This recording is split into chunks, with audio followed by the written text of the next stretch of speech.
안녕하세요. 여의도에서 미국 시장 읽어주는 남궁 대리와 함께하는 여미남. 오늘 7월 18일 화요일 순서입니다. 어제 미국 시장 기분 좋게 또 반등을 했습니다. 네, 어제 주요 지수부터 말씀드리겠습니다. 주요 지수 모두 상승세로 마감을 했고요. 다우가 0.2%, S&P 500 0.4%, 나스닥 0.9%, 중소형 러셀 2000 1% 넘게 올랐고요. 반도체 지수가 가장 좋았습니다. 예. 2.3% 상승했습니다. 우리는 반도체가 오르면 기분이 좋아요. 네. 반도체 지수가 제가 좀 전에 지난 고점이 얼마였는가 네. 보고 왔거든요. 네. 4039였더라고요. 4039가 2030까지 떨어졌다가, 그러니까 4000이 2000 됐다가 지금 3837. 그죠? 이제 고점 대비 얼마 안 남았어요. 예. 5%? 그러니까요. 예. 이 정도면 연초 이후로 지금 51.5% 올랐는데, 네. 필라델피아 반도체 지수의 선전이 올해 최고의 이제 섹터로서 지금 시장을 리딩을 해주고 있습니다. 다른 섹터는 어땠습니까? 다른 섹터는 좀 별로였네요. 네, 어제 섹터별로도 좀 차이가 있었습니다. IT 섹터가 1.33% 오르면서 가장 많이 올랐고요. 또 금융 섹터가 1% 올랐습니다. 이외에 자유소비재, 산업재, 소재 이런 섹터들 강세를 보였고, 약세를 보이는 업종으로는 유틸리티가 마이너스 한 1.2% 정도 하락했습니다. 그리고 뭐 헬스케어, 커뮤니케이션, 필수소비재, 에너지, 부동산 이런 섹터들도 다 약세를 보였습니다.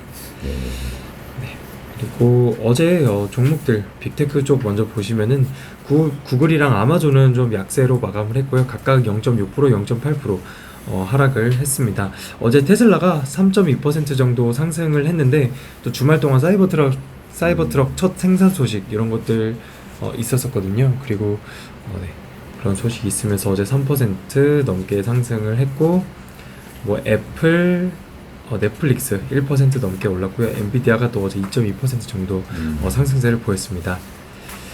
52주 신고가 종목들에서는 57개의 종목이 52주 신고가를 어제 기록을 했고요. 시가총액 상위 종목들부터 보시면 비자, JP모건, 마스터카드, 넷플릭스, 뭐 인투이티브, 서지컬 등등등 이런 종목들 아래에서 티커로 또 참고를 해주시면 될 것 같습니다. 강세장이 도래했는데도 왜 내 주식은 안 올라가지? 이제는 강세장이라고 했을 때 기본적 분석과 기술적 분석을 동시에 할 줄 알아야 되는데, 이게 참 말처럼 쉽지는 않습니다. 기술적 분석을 겸비를 했을 때 정말 투자의 고수가 되고, 강세장에서 돈을 벌 수가 있고, 약세장에서 내 돈을 지킬 수 있는 그런 수단으로 쓸 수가 있습니다.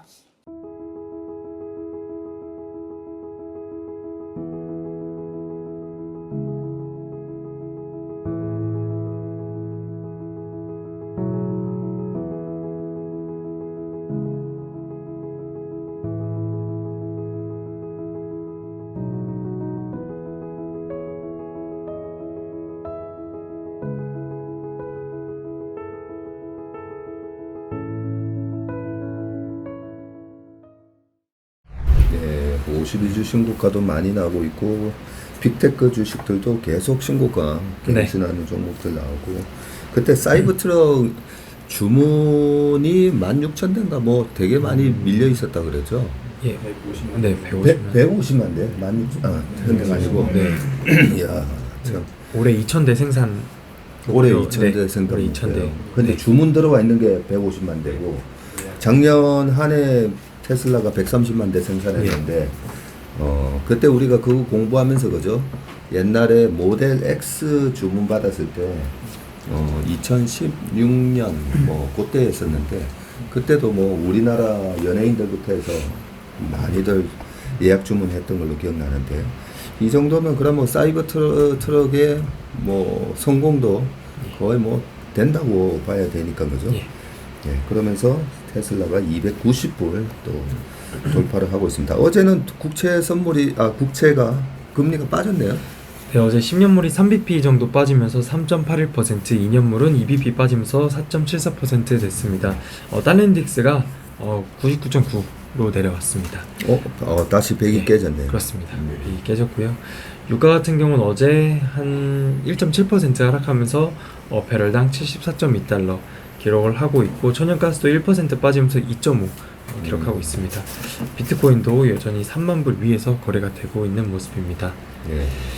어제 또 반도체 쪽이 좋았다라고 말씀드렸는데요. 엔비디아도 2% 넘게 올랐고 AMD도 한 2.05%, 마이크론도 1.7% 정도 상승했습니다. 이 표현은 없지만 이외에 뭐 인텔이라든지 등등 이런 종목들도 어제 좀 반도체 종목들 다 같이 좀 올랐던 것 같습니다. 네, 그리고 금융 쪽 또 보시면 어제는 금융 섹터도 좋았었는데요. JP모건 2.4%, 웰스파고도 한 2.7%, 뱅크 오브 아메리카 1% 정도 어제 상승했습니다.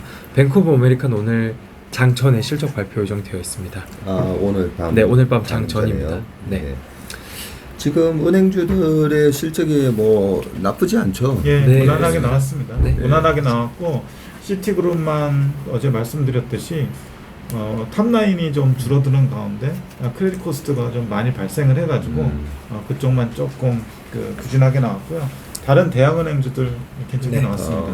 뭐 나쁠 이유가 없는 게 금리가 계속 고금리로 유지되고 있고 경기가 안 좋아지면서 이 대출이 부실화되는 게 그게 가장 큰 문제인데 경기도 실업률이 지금 뭐 3.6%, 네.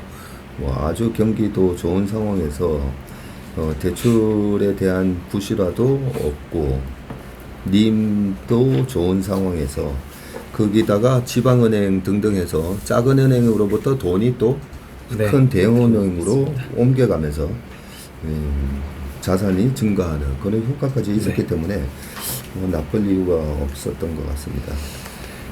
네, 그리고 이어서 자동차 쪽은 어제 루시드만 한 4.9% 정도 상승을 했고요. 이외에는 다 좀 하락했습니다. GM이 마이너스 3.13, 포드가 마이너스 5.94, 리비안 마이너스 3.34% 이렇게 하락을 했는데 자세한 내용 아래에서 특징 종목으로 좀 말씀드릴 수 있도록 하겠습니다. 네, 루시드가 어제 5%나 올라서 올해 들어와서 주가가 좀 많이 올랐나 봤더니 연초 이후로 2.9%밖에 안 올랐네요. 네, 근데 연초에 제 기억으로 그때 많이 빠졌다가 올랐죠.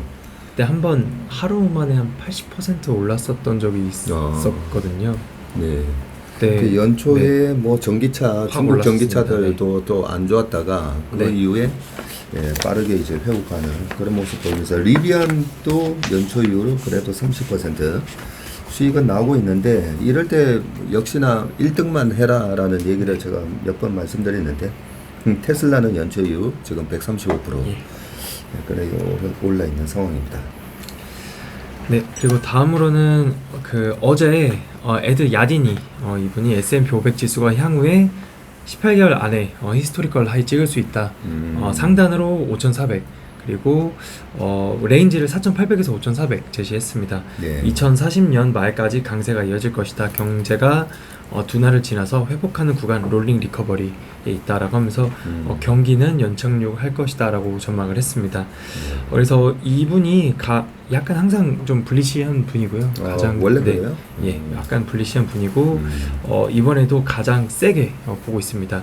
이 아래 사진 1번과 2번은 그 각 증권사별로 어떤 전략가들이 S&P 500 지수 올해 연말 기준 전망치를 제시를 한 건데요. 가장 세게 보고 있는 곳이 CFRA. 여기서 쌤이라는 전략가분이 4,575포인트 네. S&P 500 지수 전망하고 있습니다. EPS 227 그리고 PER은 한 20배 정도 이렇게 보고 있습니다. 그래서 이분이 좀 가장 세게 보는 곳이고요. 지난 5월 자료 기준인가요? 이게? 네, 지난 5월 자료 기준입니다. 이게 가장 블룸버그에서도 최근 업데이트된 거 보면 다 5월 달 거가 나오더라고요. 그래서 예. 네, 근데 이게 지금 4,520인데 예, 제일 세게 본 분이 4,575였네요. 예, 그렇습니다. 업데이트가 좀 이전 것 같고요. 네, 최근에 이제 6월 것까지 나왔어요. 네네. 6월 것까지 나왔는데 여기 나오는데 네, 제가 가까운 건 탑리가 빠졌네요. 예. 탐리. 4,825. 네, 그렇죠. 예. 최근에 4,825 조금 예. 추정치로 올렸는데 예. 근데 저는 최근에 들어와서 막 증권사들 수정하는 거 예. 그런 자료 보는 것보다 작년 이 사람들은 도대체 작년 연말이나 올 네. 초에는 어떻게 전망했었는지 네. 과거 자료 보는 게 재밌더라고요. 왜냐하면 그때도 못 맞췄으면 지금 제시하는 자료가 뭔 신뢰가 있겠어요. 그런 차원에서 옛날 자료 보는 거 좋아하는데 5월 달만 하더라도 최고치가 4,575원 이런 그렇습니다. 식이었네요. 네. 그러니까. 그 뭐 골드만삭스의 데이비드 코스틴 이분도 4,500 받고요. 그 모건 사진 2번에 맨 아래 보시면 모건 스탠리 마이크 빌슨 이분 가장 또 베어리시한 분이잖아요. 5월달에 3,900 전망했었습니다. 야, 네. 참. 이렇게 열심히 하시는 분이긴 한데 예. 보는 관점에 따라서 또 이렇게 전망이 확연하게 다르게 나타난다 네, 그죠? 맞습니다. 이럴 때는 일단 맞춘 사람 얘기를 계속 듣는 게 좋더라고요. 네. 우리나라에는 그 86번가 그 정광호 매니저. 네. 그 정광호 매니저가 작년 연말부터 올해까지 가장 시장을 정확하게 예측을 한 것 같아요. 그래서 저도 정광호 매니저 뭐 무슨 말 하나 계속 참고를 하는데 최근 시황까지도 상당히 잘 맞추는 것 같습니다. 그래서 이런 자료들 참고를 해주시면 될 것 같습니다. 그리고 다음으로는 나스닥 100 스페셜 리밸런싱 골드만삭스의 자료를 그 파이낸셜 타임스에서 가져왔는데요. 그 나스닥에서 원래 지난 14일에 어떻게 될 건지를 발표를 해주고 다음 주 24일부터 장전에 적용한다라고 했었는데 이 자세한 내용이 아직도 안 올라왔습니다. 나스닥에서. 아직까지 공시 안 하고 네, 있어요? 아직까지 네. 안 올라왔습니다. 원래 14일날 공시한다 네. 했다가 네. 그래서 제가 안 하는 거 아니에요? 이러다가? 그래서 제가 어제 그 나스닥에 메일을 보내왔거든요. 네. 그런데 답장이 없었습니다. 네. 전화를 해봐야 될 것 같아요. 아니 우리 한국을 대표하는 펀드 매니저 최일호 상무가 이메일을 보냈는데 개인적으로 보낸 거 아니에요? 그 저기 회사 공식 홈페이지에 네. 그 뭐죠? 인덱스 서비스라고 돼 있어가지고 인덱스 네. 서비스 at nasdaq.com 뭐 이렇게 돼 있어가지고 그쪽으로 보냈고요. 제대로 보낸 것 같아요. 네. 나스닥이 원래 회사잖아요. 네, 회사 나스닥 상장도 돼 있죠. 예. 지수를 운영하는 회사니까 약간 좀 신뢰도가 좀 떨어지긴 하는데 그렇네요. 그래서 올해 대답하네. 나스닥 이 주가가 떨어졌나 보네요. 나스닥 이 회사 기업 주가가 나스닥이 떨어졌더라고요. 네네. 우스갯소리로 말씀드렸고요. NDAQ. NDAQ입니다. NDAQ. 네. 맞습니다. 일단 요 사진에는요 아직 공식적으로 올라와 있진 않지만 골드만삭스에서 낸 자료인데요. 빨간색 박스 천 곳에서 파란색 이런 걸 조금 봐주시면 될 것 같습니다. 그 우측에 체인지 몇 pp 되어 있는데요. 애플의 이제 비중이 12.1%였다면 줄어서 11.5%가 될 거다. 마이크로소프트가 12.8에서 9.8, 알파벳이 7.6에서 5.7, 아마존이 6.9에서 5.3, 엔비디아가 7.3에서 4.3, 그리고 테슬라 같은 경우에는 4.5에서 3.4 이런 식으로 줄어들 거라고 합니다. 여기서 보시면은 우측에 체인지라고 되어 있는 부분에서 괄호 쳐져 있는 것들은 비중이 줄어드는 거고요. 네. 그리고 우측에 괄호가 안 쳐져 있는 애들은 비중이 올라가는 거거든요. 네. 그래서 이런 종목들 같이 좀 참고를 해주시면 될 것 같습니다. 네. 근데 기사나 이런 거에서는 결국 뭐 이렇게 저렇게 대응하려고 하는 것보다는 그냥 있는 게 더 좋다라는 내용이 좀 더 핵심이었던 것 같습니다. 네. 그 바로 네. 오른쪽에 칼럼에 있는 네네. 예상되는 플로우 임팩트. 그렇습니다. 네, 이렇게 매도가 얼마를 하게 되고 네. 그 금액이 나온다 그죠? 빌리언 그렇습니다. 달러로. 네, 애플만 하더라도 1.4 빌리언 달러. 이게 최상무님 그때 하루 거래량의 80% 정도 된다고 그랬었나요? 예, 그렇게 됐었는데 여기 그 옆에 네. 이제 그 퍼센트 오브 3 months average daily trading volume 여기 보면은 3개월간의 일평균 거래 대금 어느 정도에 해당되는지 나오네요. 예, 바로 요거 옆에. 이렇게 계산해 놨습니다. 지난번에 NH에서 했던 거는 약간 좀 단기간의 그 데일리 발륨으로 했었던 것 같고요. 3개월로 해놨는데 3개월 평균 1일 예, 1.4빌리언이 3개월 평균 일평균 거래 대금의 13%에 해당된다. 13%밖에 안 되네요. 근데 옆에 이제 알파벳 같은 경우는 114%? 그렇네요. 좀 많은 편이잖아요. 구글이 114% 예. 그리고 마이크로소프트도 79%. 예, 그렇네. 제가 기억했던 80%가 마이크로소프트였네요. 예. 마이크로소프트 좀 영향을 받고 그 다음에 48% 아마존 48% 이것도 적은 수치는 아니에요. 예. 예, 48% 정도면 약간 영향을 받을 수 있을 것 같고 엔비디아 또 35% 정도 되니까 엔비디아도 그래서 그런지 엔비디아가 최근에 약간 주가가 왔다 갔다 했었는데 어제는 또 2% 올랐어요. 464. 이런 게 수급상에 이제 약간 부정적인 그런 면인데 네. 이런 악재가 나왔을 때 어느 정도 주가가 센지를 보면 야 살려는 사람들이 여전히 이렇게 많구나를 알 수가 있기 때문에 이번 주 특히나 금요일 선물 옵션 동시 만기도 있으니까 그렇습니다. 주가 변동성을 잘 한번 체크해 보시기 바라겠습니다. 나머지 밑에 저는 밑에도 관심이 많은데요. 그 돈이 들어오는 거잖아요. 밑에서 그렇죠. 네. 브로드컴부터 돈이 쭉 들어오는 건데 이게 그 들어오는 것 중에 일일 거래량의 100%가 넘는 종목이 펩시코, 그 다음에 밑에 코스코도 있고 그죠? 94%가 시스코네요. 이거는 그렇습니다. 시스코입니다. 99가 해당되는 게 컴캐스트, 83%가 T모바일, 그리고 124%가 허니웰. 허니웰. 예, 허니웰입니다. 그 밑에도 94, 98로 돼 있는 게 인투이티브, 서지컬하고 암젠. 이런 종목들도 하루 거래량의 거의 100% 되는 물량이 매수가 들어오게 되니까 한번 참고하시길 바라겠습니다. 맞습니다. 그리고 이어서 제 특징 종목 좀 말씀드리겠습니다. 앞서서 GME 마이너스 3%, 포드도 마이너스 5.9% 정도 하락을 했었는데요. 일단 테슬라의 사이버 트럭과 경쟁을 해야 됩니다. 이 두 회사 모두 픽업 트럭을 하고 있는데 22년 기준으로 보면은 GM의 픽업 트럭 비중이 한 22%, 포드가 18% 정도 됩니다. 그래서 일단 사이버 트럭과 경쟁을 해야 된다라는 이슈가 하나 있었고요. 또 두 번째로는 그 포드의 F150 라이트닝 픽업 트럭 가격을 약 한 1만 달러 정도 인하를 했습니다. 그래서 현재 가격이 원래는 한 6만 달러였는데 지금은 5만 달러 정도로 가격 인하를 했고요.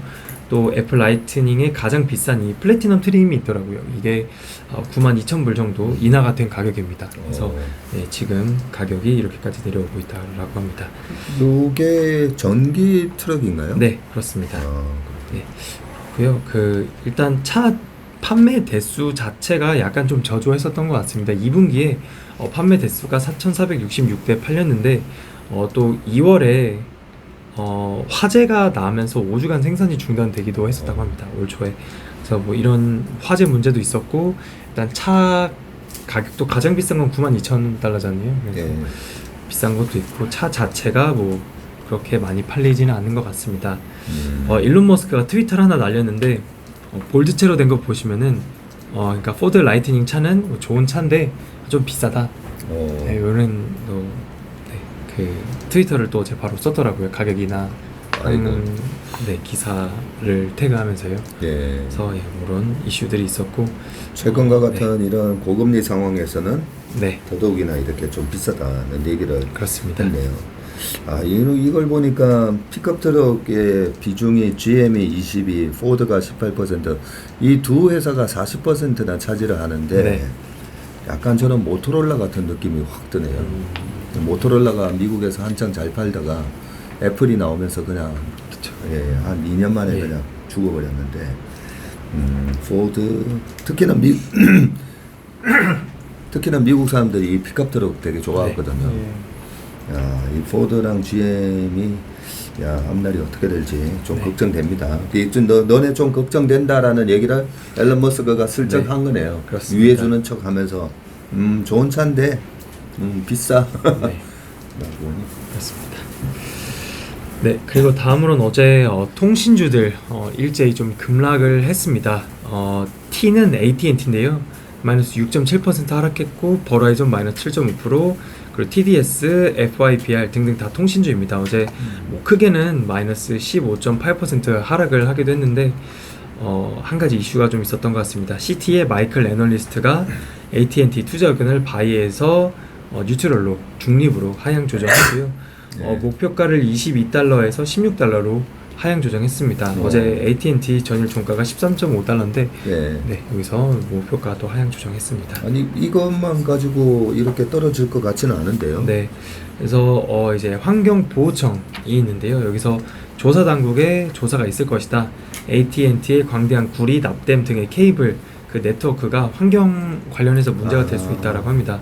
그래서 이런 통신 회사들이 그 케이블들을 뭐 땅에 묻기도 하고 버리기도 네. 하고 뭐 미국 전역에 다 네트워크가 깔려 있는데요. 오. 이런 것들을 월스트리트 저널에서 발견해서 그 환경보호청에 신고를 했다고 합니다.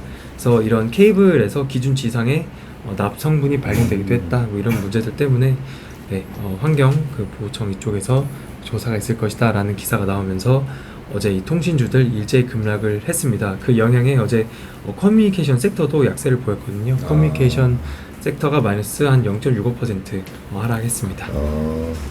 이게 통신주 하면 고배당주라 가지고 네. 관심을 가지신 분들도 많은데 제가 우리 회사 오셔가지고 이제 뭐 AT&T나 이런 통신주 얘기하시는 분들한테 그게 예전에 부동산 전문가가 이런 얘기를 했거든요.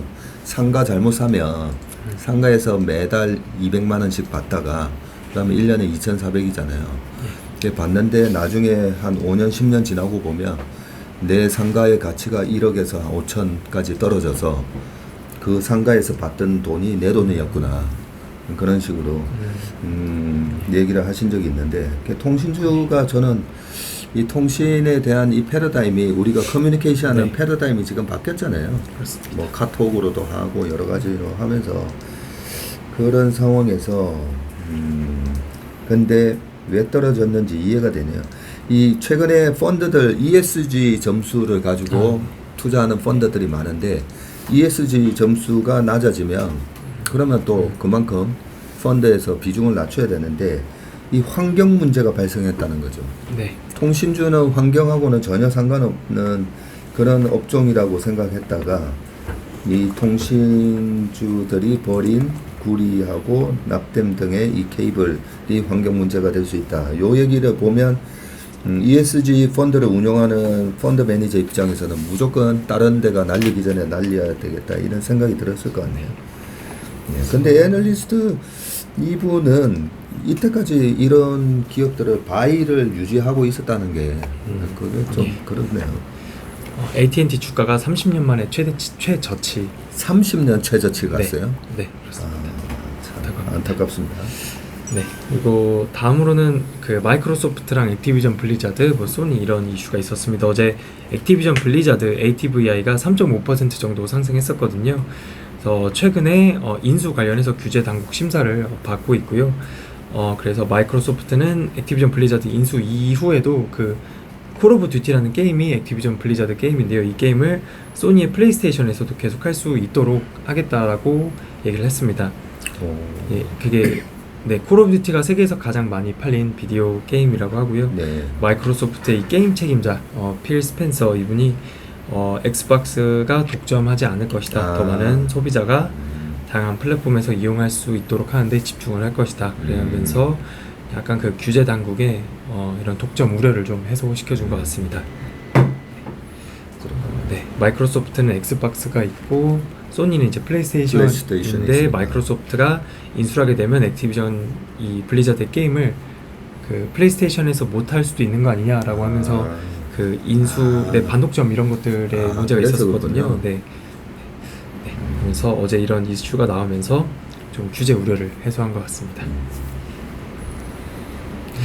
네. 그리고 다음으로는 이제 오늘 밤에도 실적이 계속 나옵니다. 금융주들부터 나오는데 뱅크 오브 아메리카, 찰스 슈왑, 모건 스탠리, 로키드 마틴, 그리고 뱅크 오브 뉴욕 멜론 등이 있고요. 또 노바티스 등등이 있어서 대형 은행들, 지역 은행들 다 실적이 나오고 또 장 마감 이후에는 빅테크 기업들은 없지만 뭐 제이비언트라든지 등의 이런 지역 은행주들 실적이 계속 나옵니다.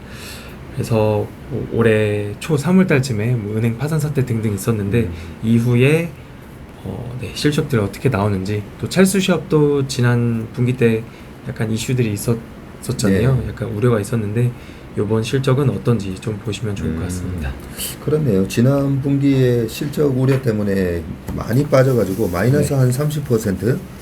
네, 그렇게 빠져 있는 회사였는데 혹시 여기서 이번에 조금 다시 서프라이즈한 실적을 내준다면 주가가 좀 회복할 것 같은데 여전히 지금 연초 이후로 정확하게 마이너스 29.57% 빠져 있는 모습이고요. 시티그룹만 하더라도 그래도 강보와 2.2% 수익을 내고 있는 상황이기 때문에 웰스파고가 연초 이후로 8% 상승을 하고 있으니까 찰스 수압이 장 전에 발표한단 말이죠. 네, 그렇습니다. 예, 장 전에 실적이 나옵니다. 한번 체크해보도록 네. 하겠습니다. 네, 마지막으로 오늘 밤에 발표되는 지표는 소매 판매 이렇게 두 가지 정도 있을 것 같습니다. 장 전에 발표가 됩니다. 그래서 이런 지표들도 참고를 하시면 될 것 같습니다. 그래서 네. 오늘 밤에 소매 판매랑 실적들 보시면 될 것 같습니다. 예. 7월달이 지난 20년 동안은 미국 시장에서 한 번도 안 빠졌대요. 한 번도 예. 안 빠졌을 정도로 강한 달인데 그 이유가 또 실적을 발표하는 시즌이고 최근에 어제 최 장모님께서 예. 얘기해 주셨지만 최근에 발표하는 S&P 500 기업의 실적을 보면 지난 10년 평균치를 웃도는 네. 그런 서프라이즈한 실적을 내고 있기 때문에 지금은 미국 시장도 실적 모멘텀으로 움직이는 그런 강세장이다라고 보고 시장을 바라봤으면 좋겠습니다. 계속 이제 실적 발표가 나오니까 두 분 네. 좀 수고 많이 해주시고요. 오늘 연미남 순서는 여기까지 하겠습니다. 고맙습니다. 감사합니다.